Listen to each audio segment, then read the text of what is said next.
Hi guys, it's Casey here at Colonial Gardens in Phoenixville. I am out in our Monarch Way Station Herbal Labyrinth space.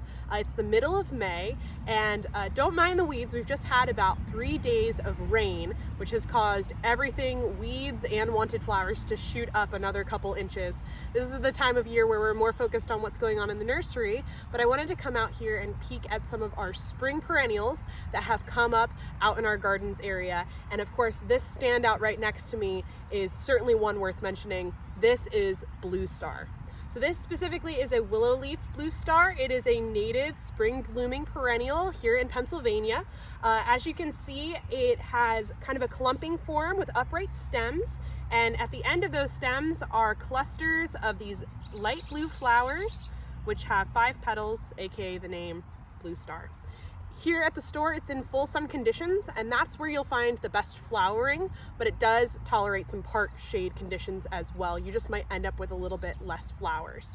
These flowers appear in April and May, typically last for about 3 to 4 weeks, and then the rest of the season you're going to have foliage, and you might have some seed pods as well. Lots of types of Bluestar, also known as Amsonia, have a really lovely gold fall foliage. So there's something that can add to the garden in all sorts of different seasons. This one is about 2 feet tall and 3 feet wide. It's about its 3rd year here in the labyrinth, and so it's about its mature size, and it's stood up really well even with all this rain. The branches have been really strong, and so we're still seeing this really nice clumping form. Really importantly here, it is deer resistant. So we have a herd of about 12 deer that share this space with us.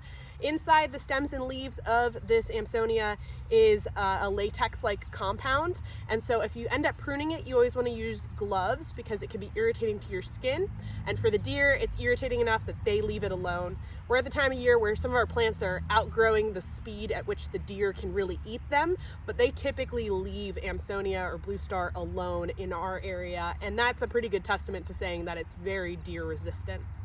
In the spring, you might see ruby-throated hummingbirds visit it, butterflies, hawk moths, all sorts of pollinators can get nectar out of these little flowers. So it's a really great addition to a pollinator garden if you're looking for early spring color while you wait for those summer blooms to really come forward.